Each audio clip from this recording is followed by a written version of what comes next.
We're going live right now. So Let's do it. if you had anything to say that was a pre-live scenario, it's too late. You missed it. You have to text me. Everything's on the record. Anything you say can and will be held against you in a court of law. Hilarious. Tell me more. I'm going to hype you up, but as we're getting warmed up and letting people get in, 67% against the spread, college bowl pick'em challenge. That's insane. I believe it was a 38 game sample size, college bowls plus college football playoff. I don't think of you as a college football guy. What was that? Just pure randomness, or like what happened?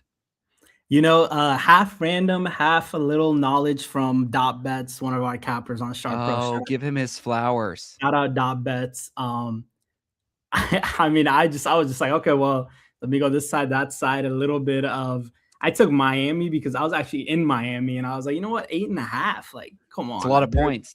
They're in the finals, like they should cover that, right? And they did, and I took it down, but Hank did a great job, right? Hammering Hank is his name.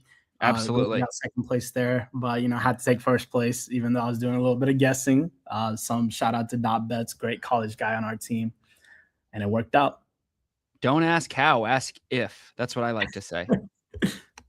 I mean, seriously, people who are serious bettors know that hitting 67% in a sharp market like college bowl games is very hard.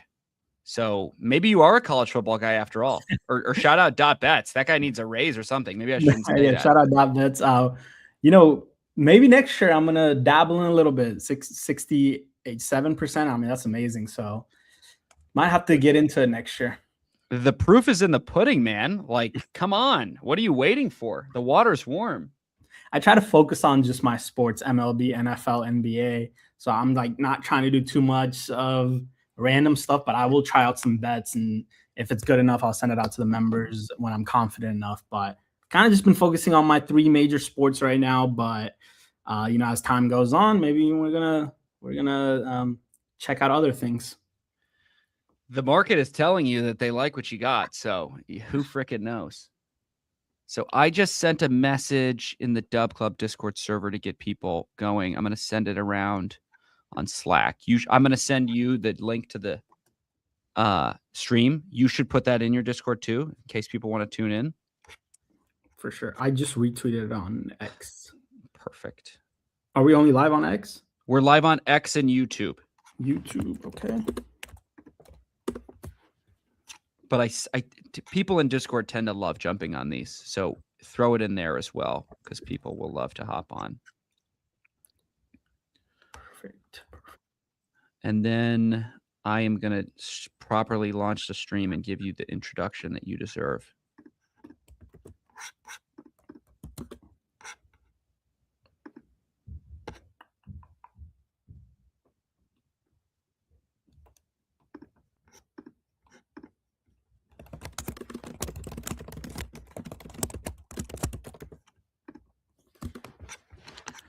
Okay, epic. Let's get this thing started. I'm going to give you a proper intro. Ladies and gentlemen, I am proud to be joined by a two-time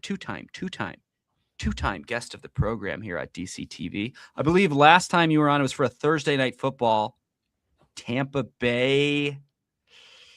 Carolina, a son of Carolina himself. And I believe we cashed. And it was maybe 3 or 4 legs, and it was a thrilling sweat. Mm-hmm. So you've got a very high reputation uphold in front of this particular audience. Not only that, you are coming off it may be unprecedented first place showing in the College Football Bowl Pick'em Challenge presented by Splash Sports and co-hosted by Dub Club Inc. 67% against the spread. 67% over 40 games for a guy that doesn't even cover college football. You sent me some other impressive tickets as part of the prep for this program. I'm looking at Bills at Jags plus 34-17 on Hard Rock. I'm looking at Bucks, Panthers. You just love the NFC South. plus 1996, Bucks plus 1200. These tickets are green and they're big and they're pretty. Things are going Sharp Bros way right now. What are you seeing on the board? And say hello to the listeners at home. Puff out the chest for half a second for it. Well, thanks everyone for tuning in and listening to myself and Lewis here on Thursday night. We don't have no football tonight, unfortunately, but we will break down some NFL.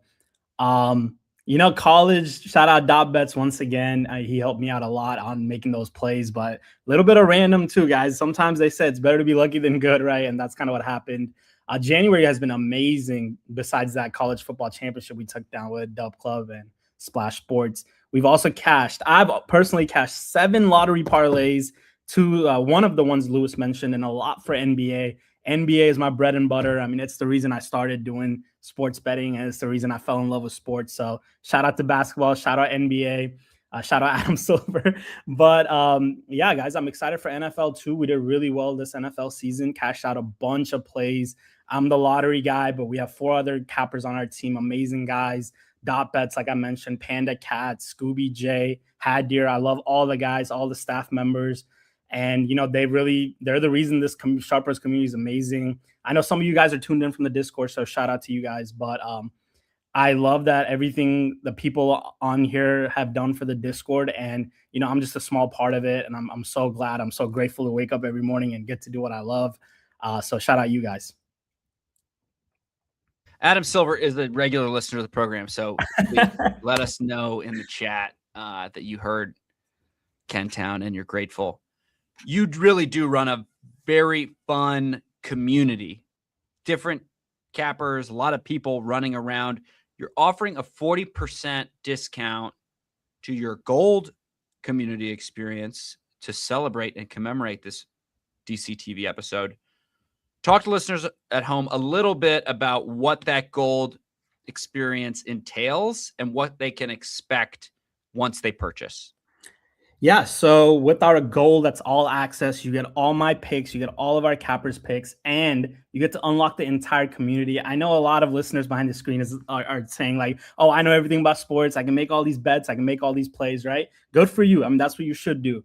But the thing also is when you have a community that truly supports you and there's no negativity. I've seen a lot of Discords with negativity. Not going to say no names, but that's the one thing we really pride ourselves on, making sure the community is 100%, right? If there's some bad fishes in the group, we're like, you guys can head out, right? We don't want that negativity. Sports betting, you need positivity. You need to have a good mindset. If you have negativity and people saying, oh, that parlay is not going to hit, that parlay is not going to hit, that's not what you want, right? You want kind of reason. You want to see people support each other and be more helpful rather than just negative. And I think that's what we strive towards. And I love this community. I don't even know what to say. This is one of the best communities I've ever been a part of. And not trying to be biased or anything, but I've seen other ones out there, and Sharp Bros is number one. And even people that send us messages on what we can better, they always say first and foremost, they say your Discord community is amazing. You guys can go check out our Dub Club reviews too. 103 5 stars, nothing less than 5 stars, guys. That's what we strive towards. But like Lewis said, you guys can get 40% off our gold all access. It's under this link, right, Lewis? Under this? Correct. Yeah, so check us out, guys. Just try us out for a month, get the 40% off. And then after a month, you're going to be hooked and you're going to be here for the next 20 years. All right, that's enough hyping you up. Now we got to get down to business. We are going to be focused exclusively on this stream on championship weekend. Only 2 games, only 2 brilliant minds on this stream. So we're going to be going very in-depth. It's been an unbelievably entertaining NFL playoffs thus far. I can't remember a playoffs that's had as much drama, intrigue, storylines, close games, overtime. It's had a little bit of everything. Before we get into the games themselves, are you expecting more of the same on Championship Sunday? We've got 2 tight spreads. Are you expecting 2 competitive close games, or you think it's kind of going to buck the trend and we may see a blowout or 2? Yeah, great question. I mean, I'm going to tell you guys right now, there's not much I can go off for the Broncos. Bo Nix going down, that's awful. I mean, he's had an amazing season. He was doing great. If Bo Nix was in, then I would expect a lot closer game. Broncos have a great defense. Cortland Sutton, maybe cornerback number one, right? One of the best cornerbacks in the league. I just don't see how this offense can get going without Bo Nix. I think Patriots maybe by 10 points, right? Wow. I'm going a little bit higher. I know Vegas has it, and sometimes I do use Vegas to my advantage for player props, but this time I just don't see it. I think Patriots take this one down. And then, do you want me to go into everything that I Well, think? no, that's perfect. That's perfect. Okay. Let's start there. I would say, generally speaking, you're probably more known for covering the prop markets. Like, tell us a little bit about how you break down the slate when there's so few games. Like, are you focusing more on trying to find a side or a total? Or are you going like super deep in the props? Do you feel like you have to have a play or two or more in every game? Like, what's your general strategy when the board is so small? Yeah, no, that's a great question. I usually, when there's just two games and these are big ones, right? I try to put more plays in. When there's 11 games, like we have usually every Sunday, it's easier to fade some games. But this is the part where I say I use Vegas to my advantage. A lot of people would be like, oh, screw Vegas. Like, I want to go against them. Right. Yes, in a sense. But when you can use the spread and total to your advantage for player props, you should do that. And an example, we can see the New England and Denver game at 42.5. Now that's a pretty low total. So I try to look somewhere around 49.5. I'm trying to go higher, right? Close game that's going to have a lot of back and forth going. I don't see this in this game, and the total is low, which makes me not like this game that much. If Bo Nix was in here, it'd be a different story. But the Rams Seahawks is at 46.5. So that's the type of game I've done really well with touchdown parlays. That's the type of game where I would put more touchdown plays in there. And I do have a good amount that I like. I'm not going to get into it right now, but that's kind of the reasoning behind how I go for player props. We're using Vegas to our advantage. Super interesting. So basically, if you see a high total on the board, you're going to like really dive deep in terms of finding some touchdown props you like, or overs on receiving yards, rushing yards. Am I interpreting that correctly? Yeah, total wise, yes. If we're looking at something like it's going to be a blowout, one-sided, well, when a team is blowing someone out, what are they going to do? They're going to run the ball mostly, right? So you kind of want to fade stuff like that, right? Unless you're just trying to go for the rushing yards.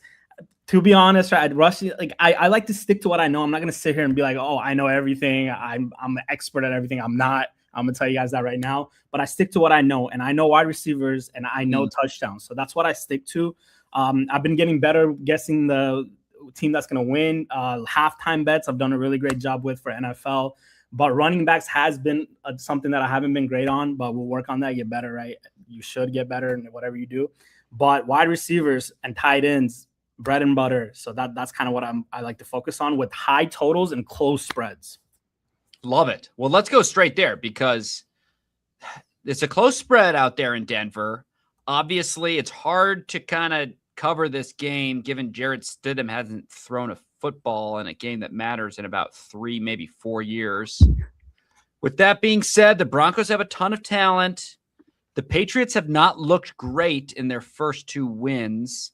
I think they've had probably sloppy wins against teams that didn't look good to start their playoff run. What, if anything, is jumping off the board to you early, or are you totally staying away from this game?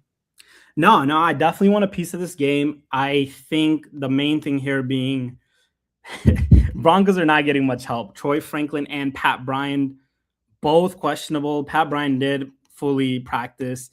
But again, right, I kind of want to see Jared play with these guys, and he hasn't. So we don't know what goes in practices. Maybe I need to find an insider information. But it's really tough trying to go off a QB that really hasn't started in 3 years, like you said. But on this Patriots side, there are some guys I really like. I'm going to go with Keyshawn Boutte.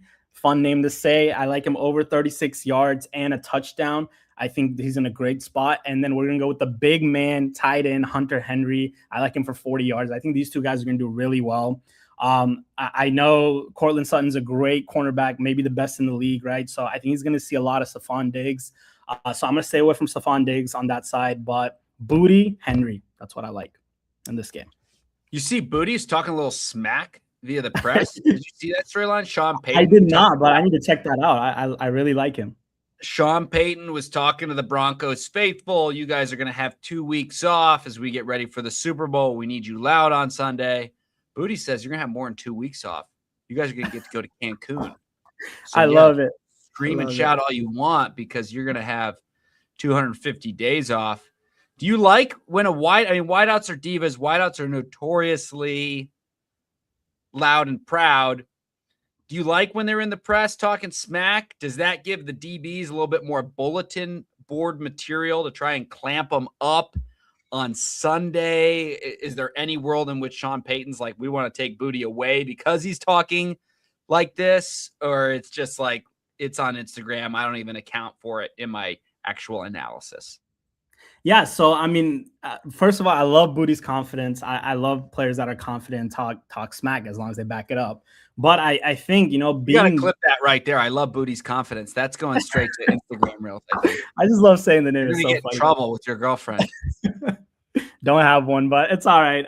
Yeah. I'm wait till the stream drops. Yeah. Lewis is funny. But anyways, I do really like Booty's confidence here. But regardless, right, this is the game that's going to take you to the Super Bowl. So I don't think Sean Payton's there like, oh, guys, like, we need to clamp up on Booty when you have a better wide receiver in Stephon Diggs that you need to take care of. And that man is very confident too. So I think Cortland Sutton's going to be on there. Other than that, I'm not really worried about any other cornerbacks in this team. I mean, it would be very stupid to double team someone like Booty, right? When you have to take care of Stephon Diggs first. And I think Drake May is going to do his thing. MVP or not. I think he's MVP. You might say Caleb Williams, Lewis, knowing you. I'm actually not going to say that. We need Caleb to stay hungry. He had a great year, but I don't think he's MVP. Drake May's got a compelling case. I haven't looked at this market in a while, but I know people were very high on Stafford. I don't know who the favorite is right now in Vegas, but he's playing on Sunday too. Stafford doing what he's doing at this age, he did beat my Bengals, so I hate him forever for that. But he's a great QB, and you can't discount that, especially when you're making plays. Matthew Stafford, amazing player, great guy. But I think Drake May is going to take this MVP just because his season was nothing short of incredible. And I think he's going to keep it going. Like, he finds guys like DeMario Douglas a lot, but I can see with the targets this regular season, he loves Booty. It's funny to say that, but he does. And Hunter Henry, too, he's going to look at that tight end a good amount. So I think Patriots roll through here and get this win. They roll through with Booty and get this win. So I really like the spot. This is like a walking Saturday Night Live skit.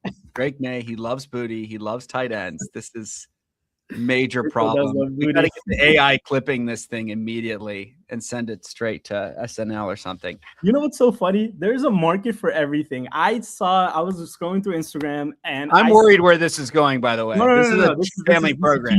This is PG-13, guys. There is this page that says I love Drake May, and that's the page, and it has like 400,000 followers. They're selling merch, and Drake May's wife, I believe, was wearing that shirt at the game, and I was like there's a market for everything. Drake May's wife is kind of an internet celebrity herself. I'm really? not sure if you were aware of this, but she's got a cooking TikTok. Very, very popular. She will show you what she's making for her and for Drake for the week. So if you're looking for recipe ideas, very functional, I would say. A lot of these TikTok people are like, it's a 3-hour meal. You got to be a sous chef. You got to go to school to figure out, baked Alaska, the caramel is it's more functional and I think practical. And she's crushing it. There's a market for everything. There's a market for everything. Let's move to the evening game over in the NFC before we get too deep in trouble. Rams coming off a classic game in the greatest sports town in America and potentially the world. Sunday Night Football victory over your Chicago Bears. They're breathing a little easier, I think, now that they don't have to play in sub-0 degree temperature. They play a familiar foe. Seattle Seahawks. Are the Rams going to complete the improbable journey and win 3 road games on the way to the Super Bowl? Or is this the year where Sam Darnold gets over the hump and wins the conference? They looked pretty unstoppable against the Niners last week. What's your early read on this game? This is probably gonna bite me in my booty later, but I this game is gonna be amazing. I really hope this game's gonna be that close, like Vegas says it is. I think it's gonna be back and forth, a high total game here. Oh, it's tough, but I'm gonna say Super Bowl, Rams, Patriots. All right, I'm Wow. calling it right now. I think it's really Matthew Stafford and that team without using Devontae Adams the last 2 weeks. And by that, I mean like with the end zone targets, Devontae Adams gets the most amount of end zone targets, segueing into I love him for a touchdown, maybe 2 this week. I Really? think they're going to go back to him, especially with the one-on-one, like Devontae Adams one-on-one, unguardable in the end zone. He's got a lot of end zone targets this season. I think about 26 to be exact. I think they're going to go back to him. This is going to be a close game. I think Rams take it with a field goal. Wow. I really like this game after we watched an awful Denver and New England 3 p.m. Eastern time. That is, I think this game is going to live up to the hype. And the guys I like for this game is Colby Parkinson. Stafford has really loved him. I like him for over yards. I think Puka Nacua is going to get his, but the tough part for Puka is going to be, I think he's going to see a lot of double teams here. He's a tough guy. He's a great player, but his over is way too high to get comfortable there. So I'll take Colby Parkinson for 25 yards over. I think he gets up to 40. And then sticking with the Rams, I love Devontae Adams, like I said, for a touchdown or 2. And then going to the other side, one of the best wide receivers this year, JSN. I think I really like him for a touchdown. And then another guy I really like here, and I think Lewis knows who I'm going to say. I don't know. I'm scared. The ex-Ram himself, Cooper Kupp. I love him for his yards. He's shown out in this playoffs. He's shown out. Last game he did really well against my second favorite team, Carolina Panthers. He didn't do as well, but wait, no, I'm sorry. I got the wrong thing. I'm still thinking about Cooper Kupp on the Rams, but I do like Cooper Kupp. Seattle Seahawks Cooper Kupp. I like him, guys, not the Rams Cooper Kupp. But I do really like him this week. I think he's going to do well. I like him over 30 yards, and those are the guys I like for this game. 4 guys. Yeah, Seattle looked really good defensively. The Rams' pass game against the Bears really struggled to break through. I think the storyline coming into that game was it's going to be cold, but there's going to be a ton of points. Stafford can win in the cold. They moved the ball at times, but at no point did you feel like this was the Rams' vertical passing game. Like we're moving the ball at will. I think Sean McVay will tell you the Bears had a really innovative scheme that made them uncomfortable. The crowd was raucous, bad weather. With that being said, I mean, the crowd's going to be raucous in Seattle. How do you kind of bake in, as you're thinking about where you want to play, a really good offense coming off a not so great performance? Do you think like that creates extra motivation for the guys and they're going to break through and have a big game this week? Or does it create concern like the league's found some answers because now they've put some bad stuff on tape that next week's opponent can borrow or steal and continue to cause problems for the Rams? Yeah, no, like you said, that weather, especially for a team from LA to be playing that weather is rough. I know in Seattle it's going to be somewhere around 46 to 48, if I'm not wrong. So much better weather for Matthew Stafford and the Rams. And I think Sean McVay is really going to lock this team in. Awful performance last week, like you said, but this is a winner go home. And I think Sam Darnold is going to struggle a little bit because, this is a big spot that he hasn't been in, and he wasn't great on the Jets, but he's done really well this year, so we can't discount that. Seattle's defense is amazing. I've actually been at that stadium in Seattle. What was it? A month and a half ago, and it's rocking. It's a rocking game. It was against the Max Brosmer and the Vikings, an awful game, but it's a great stadium. And I might be wrong on this one, guys. I'm not too confident because I'm more a player props guy. But I still like the Rams. I think Sean McVay is going to lock this team in. And Matthew Stafford, he has ice in his veins. I think he's going to come out there just crushing it. hopefully the defense does well. They didn't do that great last week, like you said, but hopefully they put it in and get this done. I like the Parkinson pick a lot. The Rams, he had a couple drops last week. He could have had way more yards than he did. Couple drops, couple reception, like not drops, but really hard plays. They were looking to feed him. Like Puka was running that pick play that should be totally illegal. That was like their go-to third down, got to have it play. Who knows if they go back to the well again, but I do know Seattle's defense is very aggressive and pick plays are great man beaters, and no one's better at setting that illegal pick and not getting it called for than Puka Nacua. So I would not be shocked at all to see that again. I also think Mike McDonald's a great defensive mind, so maybe they have an answer for it. You're supposed to zone that off, but the thing that's hard about that when you have a big tight end like Colby Parkinson and a very shifty receiver like Puka Nacua, like, okay, let's say we zone that off and we switch it. All of a sudden, you got a big inside linebacker trying to guard Puka Nacua one-on-one, and you got a nickel trying to guard Colby Parkinson, who's like 6'9". And good luck with that, bro. So it's that's why they run it so much. It creates real problems. Fun fact, I used to clamp Colby Parkinson up in practice. Oh, really? He's probably listening to the program. He went to Stanford? He did. He was maybe 2 or 3 years behind me at Stanford. And obviously he was a starter and I was a practice squad walk-on guy. So I got a lot of reps against him. And it was almost like a running gag. Like, oh man, he can't figure out Lou. He'd go out on Saturday and score 2 touchdowns, 8 receptions. But when it came to 7-on-7 on Wednesday, I had a lot of passes defense against that guy. Yeah, it seems like you're still not over that Bears loss either. Just I'll get over it probably early September. No, it's understandable. I shouldn't be that big on the Rams either. I would like to see them lose, especially after they beat our Bengals a few years back, which I'm still not over. And our team just absolutely shit the bed every single year now. But this team is tough. This team gets it done. I think they get it done again. 3 points is what I'm going to say. They get it done by 3 points. But this game's going to be good. I'm going to make some halftime bets. All going to be on the Discord, guys. Check it out. Yes, 40% off. Last big question before I give you the proper outro, and I know we got to get you moving. We like Rams, Pats, Super Bowl. Are you at all like placing futures on the winner of that game, or is that not really something that you like? Because I know like FanDuel and different venues, they'll offer like pretty juicy payouts if you pick the exact outcome when we get to this stage of the playoffs. So is that an area where you like to try and hunt value, or you're just a fan and you play it week to week?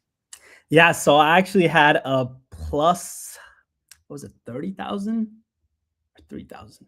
Something like that. I had actually Bills 49ers. And a bunch of zeros. A bunch of zeros, but I actually had Bills 49ers to be in the Super Bowl. And obviously that didn't happen. Josh Allen should have got it done this year, but that's rough. And 49ers just got absolutely rocked. Anyways, for this game, for the Super Bowl, I'm going to go with, I hate seeing this team win, but I'm going to go with Mike Vrabel and the Patriots to win. Wow. There's been a lot of talk about the Rams-Pats storyline. That was Brady's first Super Bowl with the Pats over the Rams. I believe it was his last as well with the Pats, obviously before they went to Tampa. Beginning of dynasty, end of dynasty. And people are saying, the internet is saying, wouldn't it be poetic this was the beginning of the New England Vrabel Drake May dynasty if they beat the Rams again? Yeah, I mean, this team looks tough. Great guys. Christian Gonzalez, another cornerback. I look at a lot of cornerbacks, especially because I'm looking at wide receivers. This team is tough, and now they have an amazing head coach who was with the Titans for a while, right? If I'm right. Vrabel, yeah, he was with the Titans for a while. With the awful team, and now he finally has a great team that will, allow him to run the show, and he's doing a great job. I mean, Drake May coming out this year, like who would have thought? And same with Sam Darnold, right? 2 great QBs that just came out of nowhere. And Jarrett Stidham, throw him in that category too. Bo Nix did really well too. Man, if Bo Nix played this game, it would be a good one. I just don't see it. I know everyone wants this like superhero type of ending with Jared, but I just don't see it happening. I really don't see it happening. They are dogs at home. It's rare to see at this, stage. You got a 4.5-point dog at home. That tells me Bo Nix is worth probably 6 points. That makes sense to me. I mean, who knows what you're going to see with Stidham. I will say the Pats have struggled in the playoffs. This is nothing. This is pure storyline gobbledygook. They have struggled in the playoffs against backup quarterbacks. Nick Foles was talking smack on Twitter this week. This is the Pats kryptonite. In late January, February is when the starting quarterback is not in the game. So who knows? Any given Sunday, things can happen. The Broncos are loaded on both sides of the ball. New England hasn't looked amazing. Should be a fun game. Hopefully, it is such a bummer, though, that we are not going to see Bo Nix, who's had just a terrific season and done everything right, on such a freak injury at the end of the game. It's just a bummer. That Nick Foles Super Bowl was incredible too. But again, past years, right? Not the same team. And I think week to week, all of these teams are great and they should be here, except for Denver without Bo Nix. I'm going to say that again, guys. QB is going to control everything. That's why Tom Brady has so many Super Bowls. I'm really high on QBs. I know there's been some defense championships and people say defense wins championships. It does, but you need a good QB. And if the offense is not scoring, then you're not going to win the game. Unless defense gets pick six. This might bite me in my booty later. But I still think Booty's gonna have a great game here, and I think Patriots get it done. Well, that's enough booty talk for today. Ken Town, Sharp Rose, thank you so much for joining us. This was a very fun stream. Got a lot of action this weekend. Go check out the full menu, buffet, whatever you want to call it. 40% off gold, not just Ken Town's picks, but a host of other cappers and a very fun, engaging community to get smarter, to have well-researched plays, and to just sweat out the games with great people. 40% off in the replies. Any parting thoughts for the listeners at home? Yeah, guys, this was really fun. 35 minutes really flew by. Appreciate everyone that tuned in. And guys, come check us out. Check us out for a week, month, whatever. You can reach out to me on any social media, X, Instagram, Threads. Even if you're in the Discord, reach out. I always respond. Community is my number one thing, guys. If you don't build a good community and you're not surrounded by people that want to win and have great insights, just like all of our cappers do. This is not a one-man show, guys. It's not just me running the show. All of our cappers, all the members, I mean, they're very supportive, very helpful people. And that really helps me research make the research simple. And our cappers do a great job, guys. So come check us out. And after you check us out for a week or a month, then you're going to stick long-term. Check out the 40% off, like Lewis said, and I'll see you in the Discord. Excellent. What a blast. You heard it here first. Go check out Sharp Rose. And we will see you, I guess, in San Francisco for a Pats-Rams Super Bowl. Yeah, Lewis, and have me on anytime. I'm free. Not really doing much. No girlfriend here, so I'm always free to hop on. I appreciate you having me on. This was a blast. See ya.